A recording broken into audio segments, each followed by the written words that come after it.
அனைவருக்கும் வணக்கம். உலகளாவிய ஒரு விஷயம் என்னென்னா, குழந்தைங்க சாப்பிட்றது கிடையாது. ரொம்ப சிரமப்பட வேண்டியதாக இருக்குது. அதுவும் இந்த பள்ளி விடுமுறை நாட்களில் பார்த்திங்கன்னா மிக மிக சிரமமாக போயிடுது. அதுக்கு என்ன காரணம்னா, பள்ளி செல்லும்போது கூட அந்த நேரத்துக்கு கிளம்பணுங்கிறதுனால மொபைல் பார்க்குறத அதிகமாக அவங்க ஆர்வம் இல்லாமல் பள்ளிக்கூடத்துக்கு செல்ல வேண்டும்ங்கிற அந்த கட்டாயத்துக்காக குறைவாக அதை பார்ப்பாங்க. ஆனால் ஹாலிடேஸில் பொறுத்த வரைக்கும் நாள் முழுக்க அந்த மொபைல்லையே கிடப்பாங்க. இதுக்கெல்லாம் என்ன காரணம்னா, குழந்தைங்க அவங்களா கற்றுக்கிறது கிடையாது. எல்லாமே பெற்றோர்களுடைய மிகப்பெரிய தவறு தான் அதுக்கு மூல காரணம். இந்த குழந்தைகளை சாப்பிட வைக்கிறது ஏதோ இன்றைக்கி இருக்கக்கூடிய பிரச்சனையா அப்படின்ட்டு நம்ம முடிவு செய்திடக்கூடாது. இது காலங்காலமாக பல நூற்றாண்டுகளாக தொடர்ந்து வரக்கூடிய ஒரு விஷயந்தான். இதுக்கு அடிப்படை காரணம் என்னென்னா, அறிவு வளர்ச்சியற்ற காலத்தில் என்ன பின்பற்றி குழந்தைகளுக்கு உணவு ஊட்டினார்களோ அதை தான் இன்றைக்கி 2025லேயும் 26லேயும் நம்ம செய்துக்கிட்டு இருக்கிறோம். அப்படிங்கும்போது என்ன நம்ம அறிவு வளர்ச்சியில் வளர்ந்துட்டோம்னா, அது சைபர் தான், 0 அப்படின்னு சொல்லலாம். ஏன்னா நம்மளாம் நினச்சிக்கிறோம் நம்ம என்னமோ அறிவில் வளர்ந்துட்டோம் அப்படின்ட்டு. எல்லா விஷயங்கள்லையும் நம்ம அந்த காலத்தினுடைய ஒரு அறியாமையில் இருந்த காலத்தில் எப்படி இருந்தாங்களோ பேரண்ட்ஸு, அதே இதுதான் வழி வழியாக கடத்தப்பட்டு இன்றைக்கும் அதே அறியாமையில் தான் எல்லா பேரண்ட்ஸும் இருக்கிறாங்க. அப்படிங்கிறதுக்கு பல சாட்சியங்கள் சொல்லலாம். அதில் ஒன்று தான் இந்த சாப்பிட வைக்கிறது மிக சிரமமான காரியமாக இருக்குது. இதுக்கு என்ன காரணம் அப்படிங்கிறத முழுமையாக நம்ம ஆராய்ந்துருவோம். பால்குடி மருந்த காலங்களில் ஆரம்பித்து உணவு ஊட்ட ஆரம்பிக்கிற காலத்திலேருந்து பெற்றவர்கள் தவறு செய்கிறாங்க. அப்படிங்கிறதுக்கு முதல் உதாரணம் இந்த நிலாவை காமிச்சு சோறு ஊட்டுவாங்க. இந்த முதல்ல இந்த திட உணவை, இந்த சாதத்தை நல்லா குழச்சி அது அதனுடைய டேஸ்ட்டெல்லாம் புதுசாக இருக்கிறதுனால அது சாப்பிடாது குழந்தைங்க. அதனால் என்ன பண்ணுவாங்க, அதை ஏமாற்றி தான் அதை சாப்பிட வைக்கிறது. இது சரியான வழிமுறையா அப்படின்னா கண்டிப்பாக கிடையாது. உணவை ருசித்து சாப்பிட நம்ம பழக்கிறதே கிடையாது. காலங்காலமாக அப்படி தான் வந்துட்டுருக்குது. அதுக்கு என்னென்னா, உணவை பார்த்து காட்டி இதை சாப்பிடுன்னு எந்த தாய்மார்களும் சொல்கிறது கிடையாது. எல்லாமே வேறு வேடிக்கை காமிச்சு அதை ஏமாற்றி உணவு ஊட்டுறதுனால தான் வாழ்க்கை முழுக்க அது ஏமாந்தே உணவை சாப்பிட்டுட்ருக்குது. அப்படிங்கிறது என்ன சாப்பிட்றோங்கிறது தெரியாமல் தான் அனைவருமே சாப்பிட்டு கொண்டு இருக்கிறோம். ஏதோ பசிக்காக சாப்பிட்றோம் அப்படிங்கிற மாதிரி ஆயிடுச்சு. அது ஒரு கடமைக்காக செய்யக்கூடிய ஒரு மாதிரி மனோபாவத்தில் தான் நம்ம அறியாமல் வாழ்ந்துக்கிட்டுருக்குறோம். அப்படிங்கிறத புரிஞ்சுக்கணும் எல்லோரும். எல்லா குழந்தைகளுமே காலையில் நேரத்தில் எந்திரிக்கிறது அப்படிங்கிறது ஒரு பிரச்சனை. பள்ளிக்கு கிளம்பும்போது 5 நிமிடத்தில் சாப்பிட வச்சு அனுப்புறது. அது இந்த கோழியெல்லாம் சாப்பிடும் பார்த்திங்கன்னா வேக வேகமாக கொத்தி கொத்தி சாப்பிட்டுக்கும். அப்புறம் தொண்டையில் வச்சுட்டு இருந்து அப்புறம் அது எப்படி செரிமானம் பண்ணுதோ தெரியல.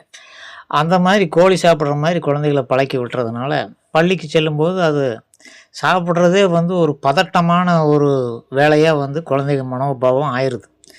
அதனிலிருந்து தப்பிக்கிறதுக்கு தான் இப்போ இந்த வேடிக்கை பார்க்குற மாதிரி பார்த்துக்கிட்டே சாப்பிடும்போது அதனுடைய மனம் அந்த பதட்டத்திலேருந்து வேறு பக்கம் திருப்பப்பட்டுறதுனால அந்த பதட்டம் இல்லாமல் சாப்பிடுது. இன்றைய காலகட்டத்தில் சாப்பிடும்போது அந்த மொபைல் ஃபோன் பார்த்துக்கிட்டே சாப்பிட்றத எப்படியோ சாப்பிட்டா சரின்ட்டு பேரண்ட்ஸ் அதை பெருசாக எடுத்துக்கிறது இல்லை. அதனுடைய பின் விளைவுகள் என்ன, அது பிற்காலத்தில் அந்த குழந்தையினுடைய அதை பழக்கமாக வந்துடும். அது அடிக்ட்டுங்கிற மாதிரி ஒரு சூழ்நிலைக்கு அது வந்துடும். அது இல்லாமல் எங்கேயுமே போய் சாப்பிட முடியாதுங்கிற மாதிரி, ஹோட்டலில் போய் சாப்பிட்டாலும் மொபைலை பார்த்துட்டு தான் சாப்பிடணும், இல்லைன்னா சாப்பிட முடியாதுங்கிற மாதிரி உணவை பார்த்து சாப்பிட நம்ம பழக்கிறதே கிடையாது.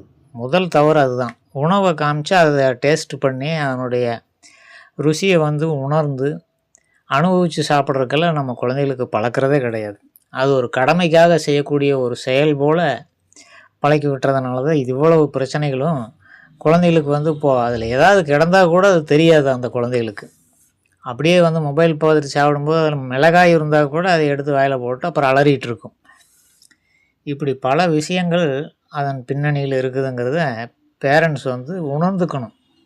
இப்போ இருக்கிற குழந்தைகளை இனி திருத்துறதுங்கிறது அதை ஆயுள் முழுக்க முடியாது. அதெல்லாம் வெட்டி வேலை அப்படின்னு சொல்லலாம். அந்த முயற்சியெல்லாம் எடுக்க வேண்டியதில்லை. அது அவ்வளோதான். இனி வந்து இந்த வருங்காலத்தில் குழந்தை பெற்றுக்கொள்பவர்களுக்கு தான் இந்த வீடியோ உபயோகப்படும்ட்டு நான் நினைக்கிறேன். ஏன்னா அதை ஆரம்பத்துலேருந்தே பழகினா தான் அந்த குழந்தைகள் வந்து வாழ்நாள் முழுக்க அந்த ஒரு நல்ல ஒரு உணவை ருசித்து சாப்பிடக்கூடிய ஒரு பழக்கம் உண்டாகும். இப்போ இடையில கொண்டு போய் புகுத்தினோம்னா இன்னும் வந்து அது தறிகட்டு போயிடும் அப்படிங்கிறது தான் உண்மை. என்றைக்காவது குழந்தைகள்கிட்ட அந்த தோசையெல்லாம் சுட்டு இட்லி இது போன்ற உணவு பதார்த்தங்கள் எதாக இருந்தாலும் அதை காமிச்சு பாரு, இது இட்லி, இதை வந்து நீ இப்படி சாப்பிடு, எப்படி டேஸ்ட்டாக இருக்குதா அப்படின்ட்டுலாம் பேரண்ட்ஸ் எதுவும் கேட்குறது கிடையாது. என்னமோ போட்டு வச்சு கடனுக்கு சாப்பிட வைக்கிறது. எப்படியோ சாப்பிட்டா சரி, வேக வேக டைம் ஆகுது, கிளாஸுக்கு ஸ்கூலுக்கு போகணும். அதே போல் மாலை நேரங்களில் அப்படி தான் சீரியல் போட்டுருவான். அதை இதை ஊட்டிகிட்டு இருந்தோம்னா குழந்தைய சாப்பிட வச்சுட்டு இருந்தால் அங்கே சீன் போயிடும். மாமியார் கொடுமை எப்படி பண்ணுறாங்கிறது நமக்கு தெரியாமல் போயிடும். அதை வச்சுட்டு நமக்கு நாமே தாழ் உணர்ச்சியோட நம்மளை யாரும் இப்படி பண்ணலிக்கு தனியாக குடித்தனம் இருந்தால் கூட அந்த ஏக்கத்தோடு அந்த சீரியலை பார்த்துட்ருப்பாங்க பெண்கள் பல பேர். இப்படி பலவித மன வியாதிகளை வந்து இந்த சீரியல்கள்லாம் உருவாக்கக்கூடிய சூழ்நிலையில் அதை முக்கியமாக எடுத்துக்கிட்டு குழந்தைகளை கவனிக்காமல் அதை பார்த்துட்ருக்கிறது உண்டு. இப்படி பல பெண்கள் இருக்கிறாங்க. இது எதுக்காக பெண்கள் மேலே மட்டும் பழி போட்டு சொல்கிற மாதிரினா, 5 வருடங்கள் முதல்லலாம் 5 வயது வரைக்கும் குழந்தைகளை பெண்கள் தான் அதை பேரண்டிங் பண்ணுவாங்க. அதுக்கு பிறகு தான் பள்ளிக்கு செல்லும். அது பள்ளிக்கு செல்லும் வரை என்ன நம்ம 5 வயது வரை, இப்போ வந்து 2.5 வயது 3 வயது வரை இவங்க என்ன சொல்லித்தர்றாங்களோ அதுதான் வந்து அடிப்படையாக குழந்தைக்கு அமைஞ்சு போயிடும். குணங்கள் எல்லாமே அதிலிருந்து தான் ஃபோக்கஸ் ஆகி வீட்டில் ஒரு மாதிரியும் வெளியில் ஒரு மாதிரி இருக்கும்போது அது குழப்பத்தில் எதை எடுத்துக்கிறன்னு தெரியாமல் ரெண்டையும் கலந்து குழம்பி போய் வாழ்க்கையில் குழப்பத்திலேயே வாழ்ந்துட்டுருக்கும். இப்படி பல விஷயங்கள் இருப்பதற்கு காரணம் பேரண்ட்ஸ் தான். அப்போ என்ன பண்ணணும், குழந்தைக்கு வந்து உணவுன்னா என்ன, அதனுடைய சுவையை பற்றி சொல்லி நம்மளும் சாப்பிடும்போது அதை கூட உட்காந்து அதை ருசித்து சாப்பிட்றதுக்கு எப்படிங்கிறதெல்லாம் சொல்லி கொடுத்து பழக்கினா தான் குழந்தைங்களுடைய அந்த உணவு உண்ணக்கூடிய அந்த தன்மை வந்து நல்ல முறையில் அதை ருசித்து சாப்பிடக்கூடிய ஒரு பழக்கம் வரும். அந்த பழக்கம் நம்மக்கிட்டே இல்லாத போது நம்ம எப்படி சொல்லி கொடுக்குறதுன்ட்டு பல பேர் கேட்பாங்க. இனிமேலாவது குழந்தைகளுக்கு அப்படி வந்து உணவு வந்து எப்படி சாப்பிடணும் அப்படின்னு சொல்லி கொடுக்கணும்.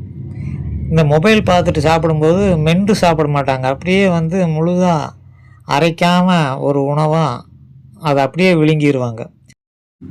அது குழந்தைகளுக்கு செரிமான கோளாறுகளை உண்டு பண்ணும். இப்படியே பல விஷயங்கள் நடந்துக்கிட்டு இருக்கும். அப்புறம் அதுக்கு என்ன காரணம்னு நமக்கே தெரியாது. நம்ம தான் அதுக்கு காரணங்கிறது நம்ம எப்படி ஒத்துக்க முடியும்? அது நமக்கே தெரியாத போது எப்படி நமக்கு அதை சால்வ் பண்ணுறதுக்கு தெரிய போகுது? குழந்தைகளினுடைய அறிவு வளர்ச்சி பார்வையின் மூலமாக தான் 90% வந்து அந்த மூளையில் பதியப்பட்டு அறிவாக வளருதுங்கிறத பேரண்ட்ஸ் வந்து முதல்ல தெரிஞ்சுக்கணும். மீதி 10% தான் காது வழியாக கேட்கக்கூடிய செயல்கள் வந்து மீதி அனைத்துமே வந்து பார்வை வழியாக தான் இருக்கும்போது, நம்ம உணவு உண்ணும்போது பார்வையை வேறு பக்கம் திருப்பி விட்டுட்டா அந்த உணவு பற்றின எந்த ஒரு அடிப்படை அறிவுமே அந்த குழந்தைக்கு தெரியாமல் போயிடுது. இதுதான் காரணம் அப்படிங்கிறது இன்னொரு விஷயமாக நம்ம புரிஞ்சுக்கணும். முதல்ல நிலா அதில் வந்து பாட்டி வடை சுடுதுன்னு சொல்லி ஒரு இதை காமிச்சு அதை சாப்பாடு ஊட்டிகிட்டு இருந்தாங்க. அதுக்கு பிறகு பூச்சாண்டி வர்றான் பிடிச்சிட்டு போயிடுவான்ட்டு மிரட்டி அந்த குழந்தைக்கு பாவம் பெருசாகும்போது சாப்பிட்றதுனாலே பயந்துக்கிட்டு சாப்பிட்ற மாதிரி ஒரு மனநிலைக்கு அது தள்ளப்பட்டுரும். தன்னை ஏறியாமே பயந்துட்டு சாப்பிட்றவங்களாம் இருக்காங்க பதட்டத்தோடு. இதுக்கெல்லாம் அடிப்பு காரணம் சின்ன வயசில் அவங்க மிரட்டி சாப்பிட வச்சது. இப்படி உணவுக்கு பின்னாடி ஒவ்வொரு மனிதர்களும் ஒவ்வொரு மாதிரி பிஹேவியர் இருக்கும். சாப்பிட்றதுன்னா எல்லோரும் வந்து சந்தோஷமாக சாப்பிட்ற மாதிரி தான் தெரியும். உள்ளுக்குள்ளே அவங்களுடைய தனிப்பட்ட கவனித்து பார்த்தோம்னா பல வேறுபாடுகளை நம்ம காண முடியும். அதனால் சாப்பிடும் பொழுது உணவை பார்த்து சாப்பிட பழக்கி விடணும் குழந்தைகளுக்கு. வேறு ஒன்றுமே தேவையில்லை. அது வேறு கவனங்களை வந்து திசை திருப்பாமல் அது சாதத்தை பார்த்து சாப்பிடு அப்படின்னு சொல்லி கொடுத்து பழக்கினாலே அந்த குழந்தைங்க ஒரு 10 நாள் அது மாதிரி சொல்லி பழக்கினாலே 11ஆவது நாள் அது தானாக வந்து செய்ய ஆரம்பிச்சிடும். இந்த ஹோட்டல்களெல்லாம் போய் சாப்பிடும் பொழுது உணவை பார்த்து சாப்பிடாத பழக்கம் என்ன ஆகுன்னா, அதில் இப்போ பார்த்திங்கன்னா நிறைய வீடியோக்களில் வருது. பல்லி கிடக்குது, கரப்பாம்பூச்சி கிடக்குது, வேறு என்னென்னமோ கிடக்குது, பான் பராக்கு பொட்டலம் கிடக்குதுன்னெல்லாம் வீடியோவில் நம்ம பார்க்குறோம். இதெல்லாம் என்னென்னு உணவு பார்த்து சாப்பிடாம பழக்கி விட்ட குழந்தைகளுக்கு அது என்னன்னே தெரியாது, எல்லாத்தையும் எடுத்து சாப்பிட்டுட்டு இருப்பாங்க. அது கெட்டு போயிருந்தாங்க கூட அதனுடைய உணவினுடைய கெட்டு போயிருக்குதுன்னு கூட குழந்தைக்கு தெரியாது. இதெல்லாம் நம்ம வீட்டில் வந்து அது உணவை காமிச்சு பழக்கியிருந்தா தானே அது உணவு பற்றின அறிவு அந்த குழந்தைக்கு இருக்கும். அது எப்படி ஒரு ஸ்மெல் வந்தால் கூட அந்த குழந்தைக்கு தெரியாது. அதே போல் பேரண்ட்ஸு எல்லாம் இந்த சின்ன வயசில் தான் இது ஒரு வயது குழந்தை இருக்குதுன்னா அந்த பெண்களுக்கு வந்து என்ன வயது இருக்க போகுது, 30 வயதுக்குள்ளே தான் இருக்கும் இன்றைய காலகட்டத்தில். அவங்க என்னென்னா இந்த டேபிள் மேனர்ஸ்னு போட்டு ஒன்றை கற்று வச்சுருக்கிறாங்க. இது எங்கேருந்து பழகுறாங்கன்னா சீரியல் நடிகைகள், சினிமா நடிகைகள், இவங்க வந்து அவங்க எதுக்காக வந்து அது மெல்றதே தெரியாது. உணவு மென்று சாப்பிடும் மாதிரி நடிகைகளை காமிக்கவே மாட்டாங்க. என்னென்னா அது மென்னோம்னா லிப்ஸ்டிக் அழிஞ்சு போயிடும், மேக்கப் கலைஞ்சு போயிடும். அதனால் அவங்க முகத்தை டச் பண்ணுறது கூட பார்த்திங்கன்னா ஒரு விரல் இப்படி இப்படி இப்படின்ட்டு அந்த மூக்கு, கண்ண பகுதிகளையெல்லாம் இப்படி டச் பண்ணி இப்படி அலங்காமல் ஒத்தி எடுக்கிற மாதிரி செஞ்சிட்ருப்பாங்க. இதெல்லாம் மேக்கப்புக்காக அவங்க செய்கிறாங்க. அது மேனரிசம் நினச்சிட்டு, அது ஒரு ஸ்டைல் நினச்சிட்டு அதை இவங்க ஃபாலோ பண்ணிகிட்ருப்பாங்க. மெல்லாமல் அப்படியே இவங்க முழுங்குறத பார்த்து குழந்தைகளும் அதை பார்த்து மென்று சாப்பிடாம டேபிள் மேனர்ஸ்ன்னு நினச்சிக்கிட்டு இது ஒரு பொய்யான ஒரு தோற்றத்தை வச்சுக்கிட்டு நடிகைகளை வந்து என்னது ரோல் மாடலாக எடுத்துக்கிட்டு அதை ஃபாலோ பண்ணுறதுனால குழந்தைகள் அதை பார்த்து அதே மாதிரி கற்றுக்கிட்டு மெல்லாமல் முழுங்கிட்டுருக்கு. அப்புறம் எங்கே உடல் வந்து ஆரோக்கியமாக இருக்க போகுது? அது வந்து உணவில் பல விதமாக கலராக வந்து நம்ம கொடுக்கும்போது இதுக்கு என்ன கலர் அப்படின்ட்டு அந்த அறிவங்கூட சாப்பிடும் பொழுதே ஊட்ட முடியும். அதை ஒரு கேரட் இருக்குது ஆரஞ்சு கலர், பீன்ஸ் இருக்குது அது வந்து க்ரீன் கலர் அப்படிங்கிறத இதுக்கு எவ்வாறு இந்த க்ரீன் கலர் எடுத்து சாப்பிடு அப்படின்னா அது சாப்பிடுதான்னு பார்க்கணும்.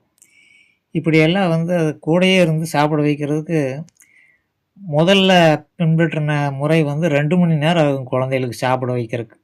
அந்த ஒரு பால் சாதத்தை பிசைஞ்சு ஊட்டி வாயில் வச்சு திணிச்சு அது வெளியே துப்பி முகத்தை திருப்பி பல அழிச்சாட்டங்கள் குழந்தைகள் பண்ணும். அதுக்கு சுவை பிடிக்கலைங்கிறது நமக்கு தெரியல. நம்ம சௌகரியத்துக்கு அதை வந்து நம்ம கட்டளைக்கு கீழ்ப்படிய வைக்கிற மாதிரி நம்ம அறியாமல் செஞ்சிட்ருக்குறோம். குழந்தைக்கு வந்து ஒவ்வொரு குழந்தைக்கும் ஒவ்வொரு மாதிரி பிடிக்கும். அது என்னங்கிறது அந்த பேரண்ட்ஸ் தான் கண்டுபிடிக்கணும். அவங்க கண்டுபிடிக்கிறது கிடையாது, அதுக்கு பதிலாக திணிக்கிறது. ஏதோ ஒன்று என் பையன் வந்து கேரட்டுனா உசுறு அப்படிம்பாங்க. இது மைண்ட் செட்டு. அவன் கேரட்டே சாப்பிட பிடிக்கவே பிடிக்காது உள்ளுக்குள்ளே. ஆனால் என்ன பண்ணுறது, பேரண்ட்ஸுகளுக்காக இவங்க இப்படி சொல்லிட்டாங்களேன்னு போட்டு கேரட்டை சாப்பிட்டுட்டு இருப்பாங்க. இப்படி பல விஷயங்கள் பின்னணியில் நம்ம சிந்தித்து பார்க்கணும். நம்ம குழந்தைகள் மேலே நம்முடைய கருத்துக்களையும் விருப்பங்களையும் திணிக்கிறது தான் முதன்மையாக நம்ம வச்சிட்ருக்கிறோமே தவிர அந்த குழந்தைகளினுடைய விருப்பம் என்னங்கிறது நம்ம தெரிஞ்சுக்கிறதே கிடையாது. முதல்ல எல்லா தவறுகளையும் செஞ்சுட்டு இந்த ஜெட் என்னமோ சொல்கிறாங்க கிட்ஸ் அப்படின்ட்டு, இதெல்லாம் வந்து நம்மளை நாமே ஏமாற்றிக்கிறது, சமுதாயத்தை ஏமாத்துறது. சில குழந்தைகள் வந்து சரியாக சாப்பிடாது. அதுக்கு என்ன காரணங்கிறதே பேரண்ட்ஸுக்கு தெரியாது. மிகப்பெரிய 2 காரணங்கள் இருக்குது. எனக்கு தெரிஞ்ச காரணங்கள் 2 நான் சொல்கிறேன். ஒன்று, இந்த ஜட்டி வந்து இறுக்கமாக போட்டு வச்சுருவாங்க. அது அன்சைஸாக இருக்கும், இந்த குழந்தைக்கு பொருந்தாத சைஸாக கூட இருக்கும். அப்புறம் இறுக்கமாக இருக்குது. அது சரியாக வயிற்று பகுதியில் இறுக்கி பிடிக்கிற மாதிரி இருக்கும். அது எப்படி வயிறு இறுக்கி பிடிச்சிட்டு நல்லா ஒரு கயிற்றை போட்டு கட்டிட்டு ஒரு இட்லி சாப்பிட முடியுமா பெரியவங்களே? அப்படியெல்லாம் சிந்திச்சு பார்க்குறது கிடையாது. என்ன காரணம் தெரியல, என் குழந்தை சாப்பிடவே மாட்டேங்குதுன்ட்டு அதை கூட பெருமையாக சொல்லிகிட்டு இருப்பாங்க வெளிப்படையாக. அப்புறம் தமிழ்நாட்டை பொறுத்த வரைக்கும் இந்த பெண் வீட்டுக்கு வந்து மகளுக்கு சீர் செய்கிறேன் அப்படின்னு போட்டு குழந்தை பிறந்ததுன்னா பேரன் பேத்திகளுக்கு சீர் செய்கிறேன்ட்டு அங்கேருந்து ஒருத்தன் கிளம்பி வந்துடுவான் தகப்பன்ட்டு. அவன் என்ன பண்ணுவான், இந்த சீர் வந்து செய்யலின்னா கௌரவ குறைச்சல் அப்படின்ட்டு, அது காலங்காலமாக இருந்து வர்ற ஒரு மூட நம்பிக்கை முட்டாள்தனத்தில் முதன்மையானது அப்படிங்கிறத தெரிஞ்சுக்கணும்.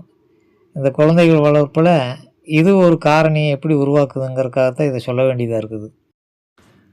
ஆண் குழந்தைகள்லாம் பிறந்துருச்சுன்னா அதுக்கு வந்து இந்த அரணா கொடி அப்படின்னு ஒன்று தூக்கிட்டு வருவானுங்க. அது குழந்தையினுடைய இடுப்பு சைஸ் என்னது, ஒரு 6 இன்ச்சு இருக்குமா சுற்றளவு, ஒரு 6 12 இன்ச் இருக்குமா, அதையெல்லாம் கவனிக்க மாட்டாங்க. ஒரு தன்னுடைய பெருமை அப்படியே வந்து அந்த குழந்தையினுடைய சைஸ்க்கு எடுத்துகிட்டு வந்தாலும் இந்த மருமகங்கிறவன் சும்மா இருக்க மாட்டான். மாமியா உங்கள் அப்பனுக்கு இந்த அளவு தான் கிடச்சிதா, இத்தினூண்டு போட்டிருக்கிறான் அப்படிம்பாங்க. இதுக்கு பயந்துட்டு அவன் என்ன பண்ணுவான், அந்த குழந்தை 25 வயசில் போட வேண்டியதை இப்போ குழந்தையிலே கொண்டு வந்து கொடுத்துடலாம். அந்த அரணா கொடி அப்படின்னு போட்டு அதை ஒரு சுற்றில் போட்டு அந்த வயிற்று இடுப்பில் நிற்கிற மாதிரி இருக்கணும். இவங்க என்ன பண்ணுவாங்க, அதை 5 6 சுற்றி சுற்றி அதுக்கு 10வதுக்கு கயிறு வேற போட்டு கட்டி இடுப்பை வந்து இடுப்பில் கட்டாமல் வயிற்றில் கட்டி அதை டைட் பண்ணிடுவாங்க. இந்த குழந்தை எப்படி சாப்பிடும்? எது கழிச்சிக்கிட்டே இருக்கும். எதை சாப்பிட்டாலும் அது சாப்பிடவே முடியாது, மூச்சு முட்டும். என்னென்னு தெரியும், டாக்டர்கிட்டலாம் தூக்கிட்டு போவாங்க. டாக்டர் இதையெல்லாம் கவனிப்பானா அப்படின்னா அதுவும் கிடையாது. அவனுக்கு இந்த பகுத்தறிவு ஆற்றலெல்லாம் கிடையாது. அவன் வந்து உள்ளுக்குள்ளே வச்சு நாடிபிடி பார்த்துட்டு அந்த ஸ்டெத்தோஸ்கோப்பை வச்சு பார்த்துட்டு இதைத்தான் பார்ப்பாங்களே, இடுப்பில் இருக்கிற அருணா கயிறையெல்லாம் பார்க்க மாட்டான். பார்த்தான்னா இது எப்படி வாங்கலாங்கிற எண்ணம் தான் அவனுக்கு வரும். அதனால் தன்னுடைய பெருமையை பீத்திக்கிறதுக்காக குழந்தையினுடைய வயிற்றை இறுக்கி சாப்பிட விடாமல் பண்ணி சின்ன வயசுலேருந்து அந்த குடல் பெருக்காமல் போயிடும். சாப்பிட்டு உணவு வந்து உள்ளுக்குள்ளே போய் செரிமானமெல்லாம் ஆகிற மாதிரி ஃப்ரீயாக இருந்தால் தான் அந்த குடல் வளரும். குழந்தை வளர வளர அந்த குடலும் வளரும். இது வந்து 1 வருஷம் 2 வருஷம் வரைக்கும் அந்த அருணாக்கொடி எங்கள் அப்பம் போட்டதுன்னு போட்டு இடுப்புலையே இறுக்கி வச்சு அது 10வதுக்கு ஒரு கயிறை போட்டு இறுக்கிக்கிட்டே இருந்தால் அது எப்படி குடல் வளரும் குழந்தைக்கு? அதனால் தமிழ்நாட்டில் இருக்கிற பல கல்ச்சர்கள் வந்து ஒழிக்கப்பட வேண்டியது அப்படிங்கிறத தெளிவாக தெரிஞ்சுங்க. அப்படி இருந்ததுனாலும் கூட அந்த கல்ச்சர் வந்து எதுக்காகங்கிறத தெரிஞ்சுக்கிட்டு அளவாக வந்து அந்த குழந்தைக்கு போடுறதுன்னா அளவாக சைஸில் போட்டு அந்த மாதிரி அந்த குழந்தைக்கு என்ன வளர்ச்சிக்கு ஒன்று உறுதுணையாக இருக்கணுமே உபத்திரம் பண்ணக்கூடாதுங்கிறது யாருக்குமே தெரியறதில்ல. அதை தெரிஞ்சுக்கிட்டு பேரண்டிங் பண்ணணும். இவன் வந்து அப்பங்காரன் என்ன பண்ணுவான், பேண்ட்டெல்லாம் போட்டிருந்தான்னா அந்த பெல்ட்டெல்லாம் அவுத்து விட்டுட்டு சாப்பிட்றக்கு உட்காருவான். அட நமக்கு இருக்கிற மாதிரி குழந்தைக்கு எப்படி ஏதாவது இருக்குமோன்ட்டு அவனை சிந்திச்சு பார்க்கக்கூடிய நேரமெல்லாம் அவனுக்கு இருக்காது. என்னமோ தெரியாமல் குழந்தை வந்து பிறந்துருச்சு, நீ நம்ம தலையெழுத்து காலம் போற வச்சு காப்பாற்ற வேண்டியதுங்கிற மாதிரி தான் இப்போ குழந்தைகள் எல்லாருமே வளர்த்துட்ருக்குறாங்களோன்ட்டு ஒரு சந்தேகம் வருது. அதனால் அதாவது நிலாவை காட்டி சாப்பாடு ஊட்டக்கூடாதுன்ட்டு இது வரைக்கும் யார் சொல்லியிருக்கிறாங்க? யாருமே சொல்ல கிடையாது. நம்ம சொல்கிறோம். என்ன காரணம், அதனுடைய பின்னணியில் யாருமே சிந்திச்சு பார்க்கல. வழி வழியாக இருக்கிறதுனால பாரம்பரியம் அப்படின்ட்டு அதை செஞ்சிடுறாங்க. அதே போல் வேடிக்கை காமிட்டு இதை பார் நாய் போகுது பார், ஆடு போகுது பார் அப்படின்னு அதை வாயை பொழந்துட்டு பார்க்கும்போது அலங்காமல் வாயில் வச்சு திணிச்சு அதை சாப்பிட வைக்கிறது. அதாவது உயிர் வாழ வைக்கிறாங்களாமா. அது இப்படி வந்து ஜடமாக வந்து உணவை என்னன்னே தெரியாமல் சாப்பிட்டு ஜடமாக உயிர் வாழ்கிறது எதுக்கு அப்படின்ட்டு பேரண்ட்ஸ் வந்து சிந்திக்கிறது கிடையாது. அதனால் பாரம்பரியம் அப்படின்ட்டு இதுவரைக்கும் இருந்த நடைமுறைகளையெல்லாம் டோட்டலாக எராஸ் பண்ணிவிட்டு புதுசாக வந்து நம்ம சிந்தித்து குழந்தைகளை இந்த செயலை செஞ்சால் என்ன விளைவுகள் ஏற்படும் அப்படிங்கிறதுல சிந்திக்கணும். நிலாவை காமிச்சோம்னா பார்வை அங்கே போகுது, சாப்பாடு மேலே இருக்கிறது இல்லை. அப்போ அந்த செயலை செய்யக்கூடாது. அதுபோல் இப்போ நம்ம ஒவ்வொன்றையும் கற்றுக் கொடுக்கும்போது அது எப்படி புரிஞ்சுக்கு, பின்னாடி அது எப்படி பழக்கமாக வரும் அப்படிங்கிறது எல்லாம் சிந்தித்து ஒவ்வொரு காயாக நகர்த்தணும். அப்போ தான் குழந்தைகள் வந்து ஒரு பண்பட்ட ஒரு மனிதனாக வந்து உருவாக்க முடியுங்கிறத சொல்லிவிட்டு, இனிமேலாவது நம்ம மாற்று சிந்தனையில் சிந்தித்து குழந்தைகளை வளர்க்கணும்னு சொல்லி இன்னொரு வீடியோவில் சந்திக்கிறேன். நன்றி.